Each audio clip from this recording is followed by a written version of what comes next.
Hello students, welcome to this absolutely high energy master class. आज का ये session NIOS class 10th board exams के लिए literally एक गेम चेंजर होने वाला है। So let's dive right into this. आज जिस चैप्टर का हम डीप एनालिसिस करने जा रहे हैं उसका नाम है new good things from rubbish, मतलब कचरे से नई और बेहतरीन चीजें बनाना। अब एक एक्सपर्ट टीचर के रूप में मेरा मकसद यहाँ सिर्फ एक कहानी की तरह चैप्टर पढ़ाना बिल्कुल नहीं है। हमारा गोल है कॉन्सेप्ट्स को दिमाग में ऐसे फिट करना कि बोर्ड एग्जाम्स में फुल मार्क्स स्कोर किए जा सकें। और पता है, ये चैप्टर सिर्फ इंग्लिश लिटरेचर का हिस्सा नहीं है। अगर इसे ध्यान से समझा जाए तो ये एनवायरमेंटल साइंस, हमारी मॉरल वैल्यूज और हमारी एवरीडे रियल लाइफ से बहुत गहराई से जुड़ा हुआ है। हम इस पूरे चैप्टर को बहुत ही सिंपल इंग्लिश में ब्रेक डाउन करेंगे। Difficult words, grammar rules, processes और बोर्ड एग्जाम में आने वाले most important questions, the whole shebang, सब कुछ कवर किया जाएगा। सो अपनी नोटबुक और पेन तैयार रखिए, सारे डिस्ट्रैक्शंस को थोड़ी देर के लिए दूर कर दीजिए और चलिए शुरू करते हैं आज की ये कमाल की लर्निंग जर्नी। कभी ऐसा फील हुआ है कि हम अनजाने में ही अपने आसपास कितना सारा कचरा फैला देते हैं? जरा सोचिए, एक रियल लाइफ सिचुएशन इमेजिन करते हैं। जब किसी दोस्त की बर्थडे पार्टी होती है तो हम बड़े प्यार से एक बहुत ही खूबसूरत चमकदार रैपिंग पेपर में लपेट कर एक गिफ्ट ले जाते हैं, राइट? बर्थडे बॉय या गर्ल उस गिफ्ट को बड़ी एक्साइटमेंट के साथ खोलता है, पेपर को फाड़ता है और फिर उस ब्यूटीफुल रैपिंग पेपर का आखिर होता क्या है? एग्जैक्टली, वो सीधा डस्टबिन में जाता है। The real issue here is कि हमारी ये छोटी सी आदत हमें एक बहुत बड़े ग्लोबल इशू की तरफ ले जाती है। वो चमकदार पेपर जो सिर्फ 5 मिनट की खुशी और एक्साइटमेंट के लिए इस्तेमाल हुआ था, उसे बनाने के लिए पता नहीं कितने पेड़ों की जान गई होगी। ये जो चैप्टर है new good things from rubbish, ये कोई फिक्शनल स्टोरी या मनगढ़ंत कहानी नहीं है। ये एक फैक्चुअल ऐसे है जो हमारी कंजम्पशन हैबिट्स, मतलब हम चीज़ों को कैसे इस्तेमाल करते हैं, और वेस्ट जनरेशन की रियलिटी को एकदम शीशे की तरह साफ दिखाता है। इस चैप्टर का मेन ऑब्जेक्टिव हमारे अंदर सेल्फ अवेयरनेस जगाना है, ताकि हम अर्थ के रिसोर्सेज की जो इतनी वेस्टेज कर रहे हैं उसे रोक सकें। ये चैप्टर हमें सिखाता है कि कैसे रबिश, यानी जिसे हम कचरा समझते हैं, वो असल में कचरा है ही नहीं, वो एक रिसोर्स है जिसे रीयूज और रिसाइकल किया जा सकता है। और आज की हमारी मास्टर क्लास का एजेंडा भी कुछ ऐसा ही स्ट्रक्चर्ड है। आज के इस लेसन प्लान को 5 क्लियर सेक्शंस में डिवाइड किया गया है। फर्स्ट, हम देखेंगे introduction and context. Second, core concepts of recycling को समझेंगे। थर्ड, ग्रामर एंड राइटिंग पर फोकस करेंगे। फोर्थ, हम बोर्ड एग्जाम क्वेश्चंस को टैकल करेंगे। और फाइनली एक रैपिड रिविजन कैप्सूल से सब कुछ रैप अप करेंगे। Alright, let's move straight to our first section, introduction and context. यहाँ हम गहराई से समझेंगे कि राइटर ने ये चैप्टर आखिर लिखा क्यों है और इसकी सेंट्रल थीम क्या है। Students, please pay full attention here because this is a massive exam point. ये चैप्टर की बिल्कुल ओपनिंग लाइन है और बोर्ड एग्जाम के रेफरेंस टू कॉन्टेक्स्ट क्वेश्चंस के लिए टॉप प्रायोरिटी पर रहती है। लाइन है, we do not own the earth, we hold it in trust for the future generations. इस लाइन का डीप मीनिंग समझना बहुत जरूरी है। हम इंसानों को अक्सर एक गलतफहमी रहती है कि हम इस धरती के मालिक हैं। We think we own it, लेकिन असलियत में हम मालिक नहीं हैं, हम सिर्फ ट्रस्टीज हैं। यहाँ राइटर ने एक बहुत ही खूबसूरत मेटाफॉर यानी रूपक का इस्तेमाल किया है। होल्ड इट इन ट्रस्ट का मतलब होता है कि ये धरती हमें अपने पूर्वजों से एक धरोहर या अमानत के रूप में मिली है। जैसे कोई कीमती चीज हमें संभालने के लिए दी जाती है ना, बिल्कुल वैसे ही। और ये हमारी बहुत बड़ी जिम्मेदारी है कि हम इसे अपनी आने वाली पीढ़ियों, फ्यूचर जनरेशंस के लिए सुरक्षित रखें। जरा सोचिए, अगर हम सारा कोयला, सारा साफ पानी, सारे पेड़ आज ही अपने लालच के लिए खत्म कर देंगे तो फ्यूचर जनरेशंस के लिए क्या बचेगा? कुछ भी नहीं। We absolutely must not selfishly exploit these resources. ये सिंगल लाइन पूरे चैप्टर की सेंट्रल थीम को एस्टैब्लिश करती है, जिसे हम इंटरजेनरेशनल इक्विटी कहते हैं। So the absolutely crucial point here is protection. पर्यावरण को बचाने की बात करते हुए भारत के फेमस चिपको मूवमेंट की याद ताज़ा करना यहाँ बहुत ज़रूरी हो जाता है। अगर हिस्ट्री में देखा जाए तो चिपको आंदोलन 1970s में उत्तराखंड में शुरू हुआ था। वहाँ गांव की महिलाओं ने पेड़ों को कटने से बचाने के लिए उन्हें गले लगा लिया था, लिटरली हग द ट्रीज। ये मूवमेंट हमें सिखाता है कि एक आम इंसान भी पर्यावरण को बचाने के लिए कितना बड़ा कदम उठा सकता है। अब जरा राइटर के दिए गए एक शॉकिंग फैक्ट पे ध्यान देते हैं। राइटर कहते हैं, in the USA about 75,000 trees are felled every week just for printing the Sunday edition of the New York Times. No way, right? जरा इस नंबर को प्रोसेस कीजिए। हर हफ्ते सिर्फ अमेरिका के एक अखबार द न्यूयॉर्क टाइम्स के संडे एडिशन को छापने के लिए 75,000 पेड़ काट दिए जाते हैं। To put that into perspective, imagine एक पूरा का पूरा जंगल हर हफ्ते सिर्फ एक दिन के न्यूज़पेपर के लिए गायब हो रहा है। ये फैक्ट बोर्ड एग्जाम्स में शॉर्ट आंसर के रूप में बहुत बार पूछा जाता है। राइटर ने ये एग्जाम्पल इसलिए दिया है ताकि हम समझ सकें कि वेस्टर्न कंट्रीज धरती के रिसोर्सेज को किस भयानक स्तर पे वेस्ट कर रही हैं। अगर उस यूज्ड पेपर को रिसाइकिल किया जाए तो आसानी से इन हजारों पेड़ों को कटने से बचाया जा सकता है। Okay, let's dive into the practical side of things.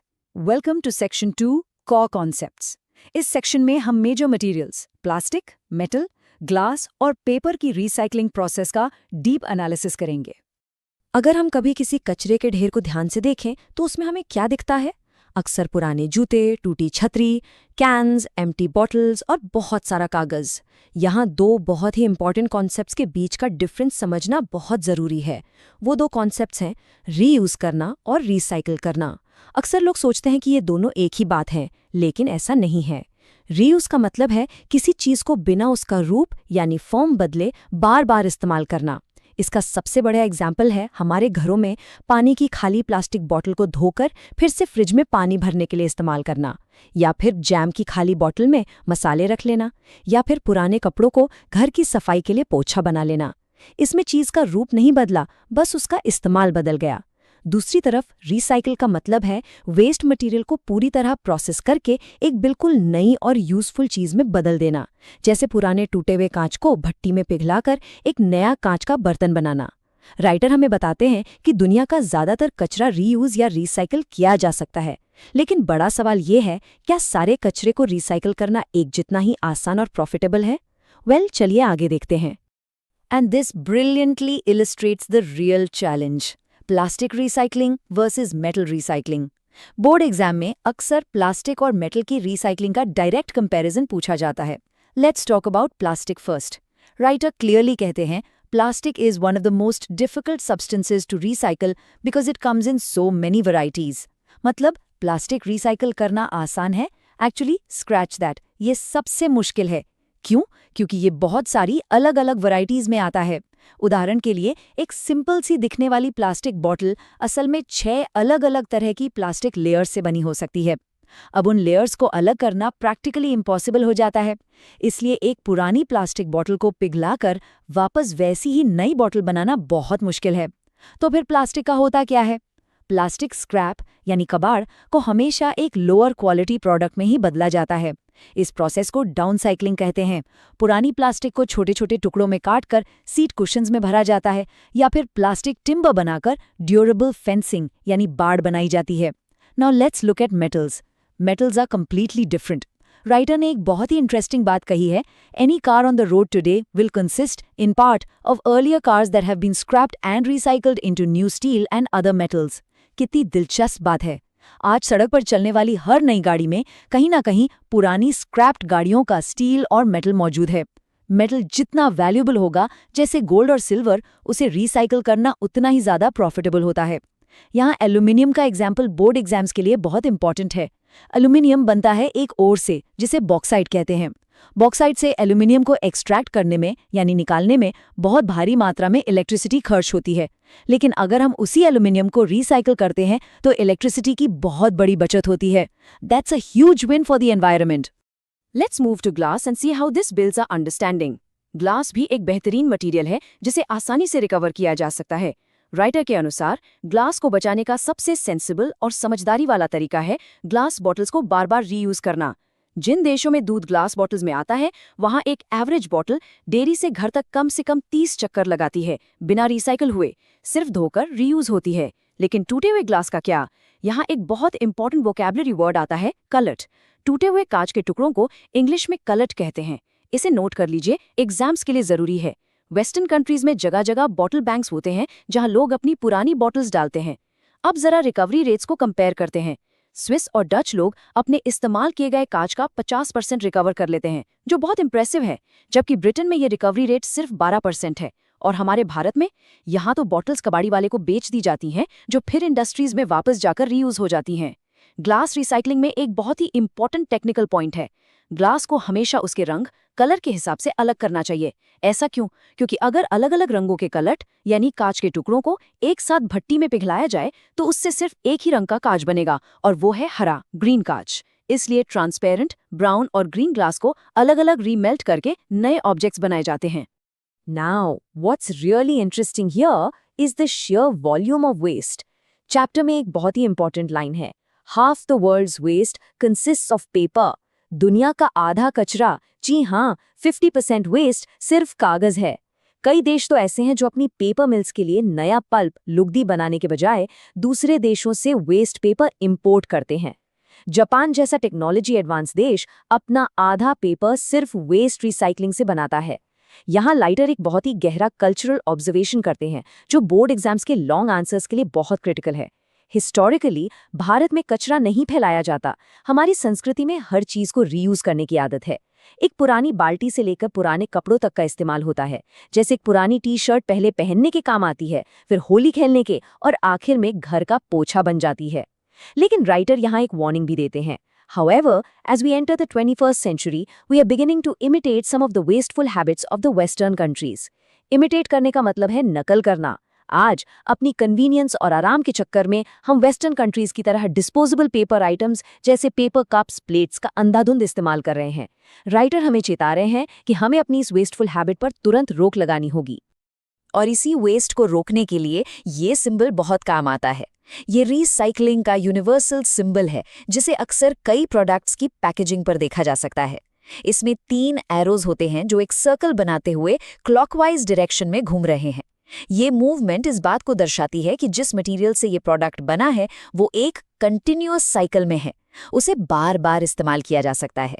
Jin products पर ये लोगो छपा होता है उन्हें प्राउड ग्रीन एनवायरनमेंट प्रोडक्ट्स कहा जाता है।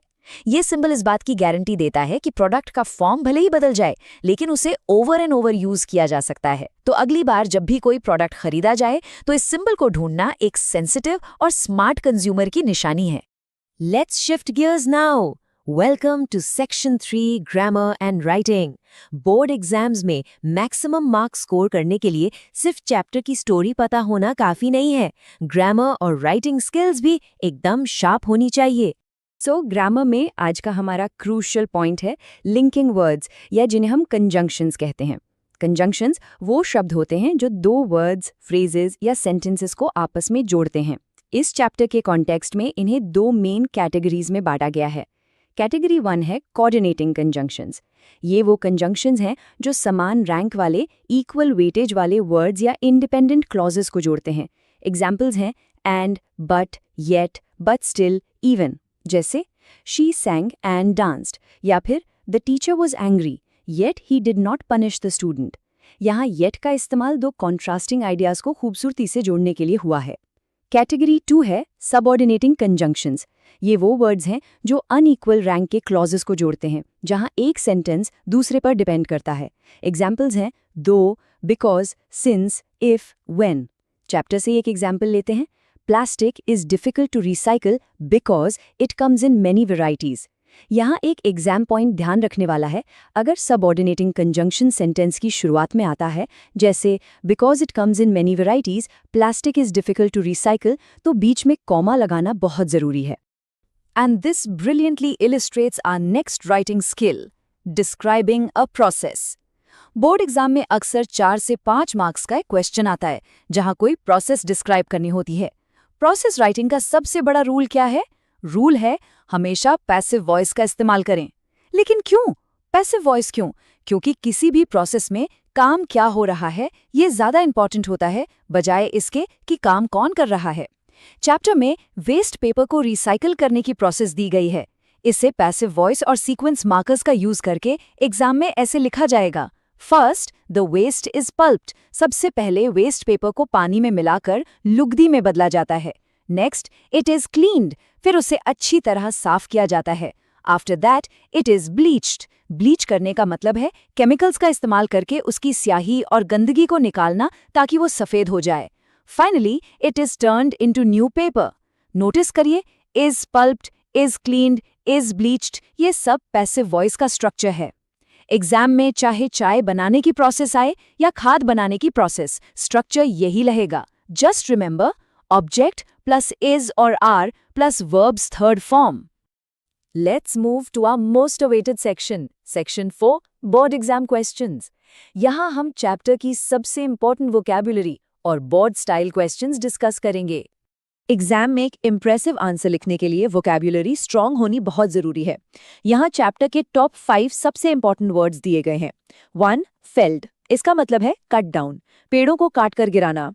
2. Extraction, the process of taking out a metal from its ore, जमीन से या अयस्क से धातु निकालना। 3. बॉक्साइट, एल्यूमिनियम ओर, वो खनिज या पत्थर जिससे एल्यूमिनियम बनता है। 4. Bleached, process of lightning colour using chemicals, chemicals से रंग साफ करना या सफेद करना। 5. कलेट, ब्रोकन पीसेस ऑफ ग्लास, कांच के टूटे हुए टुकड़े जिन्हें पिघलाया जाता है।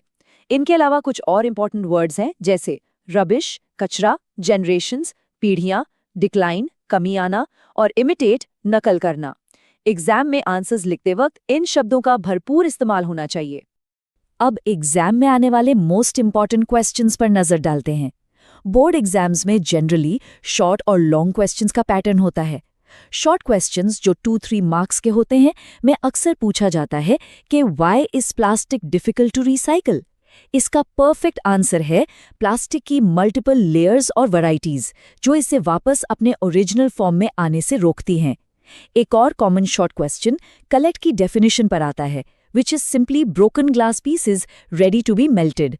लॉन्ग क्वेश्चंस जो 5-6 मार्क्स के होते हैं में प्लास्टिक वर्सेस मेटल रिसाइकलिंग का कंपैरिजन बहुत पॉपुलर है। Remember to explain that plastic is practically downcycled, यानी लोअर क्वालिटी चीजों जैसे फेंसिंग में बदल जाता है, while metals like steel and aluminium save massive electricity and energy when recycled. एक और important long question western wasteful habits की नकल करने पर आता है। यहाँ ये समझाना बहुत ज़रूरी है कि कैसे कन्वीनियंस के चक्कर में हम डिस्पोजेबल आइटम्स का इस्तेमाल बढ़ा रहे हैं और अपनी ट्रेडिशनल रीयूज़ करने की आदत को भूल रहे हैं। इन की कॉन्सेप्ट्स और आंसर्स को ध्यान में रखने से बोर्ड एग्जाम में फुल मार्क्स पक्के हैं। Let's move to our final section, the rapid revision capsule. ये सेक्शन पूरे चैप्टर की समरी को एक क्विक चेकलिस्ट की तरह दिमाग में लॉक कर देगा। Here is the high energy rapid fire summary. Point 1. Earth's resources. हम इंसान धरती के मालिक नहीं बल्कि ट्रस्टीज हैं। फ्यूचर जनरेशंस के लिए रिसोर्सेज बचाना हमारी जिम्मेदारी है। Point 2. The big threat. Western countries बहुत ज़्यादा वेस्ट जनरेट करती हैं। Remember the 75,000 trees for NYT? Point 3. Plastic recycling most difficult, ये सिर्फ लोअर क्वालिटी में डाउन साइकिल होता है। Point 4. Metal recycling very profitable, aluminium को रिसाइकिल करने से इलेक्ट्रिसिटी की भारी बचत होती है। Point 5.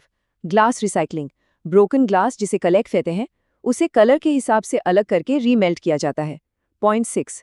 पेपर रिसाइकलिंग दुनिया का आधा वेस्ट पेपर है। Process waste is pulped, cleaned, bleached and turn to new paper. And remember always use passive voice for processes. Point 7. Grammar check. And, but, yet, coordinating versus though, because, since, subordinating. Point 8. The warning. हमें western disposable habits की नकल करना बंद करना चाहिए और भारत की traditional reuse करने की बेहतरीन आदत को मेंटेन रखना चाहिए। और this brings our master class to an end. Students, हमेशा याद रखिए, लिटरेचर सिर्फ रटने और एग्जाम में पास होने के लिए नहीं होती, ये हमें एक बेहतर और जिम्मेदार इंसान बनाने के लिए होती है। इस chapter new good things from rubbish ने हमें गहराई से सिखाया है कि हमारी रोजमर्रा की छोटी छोटी आदतें इस पूरी धरती पर कितना बड़ा इम्पैक्ट डालती हैं। मेरा यही मैसेज है कि अपनी वोकैब्युलरी को स्ट्रॉन्ग करें, कॉन्सेप्ट्स को डीपली समझें और असल जिंदगी में एक सेंसिटिव कंज्यूमर बने। वेस्ट को कम किया जाए, रीयूज करने को अपनी आदत बनाया जाए और इस खूबसूरत धरती को बचाया जाए। अगली बार जब हाथ में कोई कचरा हो तो उसे सीधा डस्टबिन में फेंकने से पहले एक पल रुककर ये सोचना जरूरी है कि इससे कोई न्यू गुड थिंग कैसे बन सकती है। Keep learning, keep growing. All the very best for the board exams.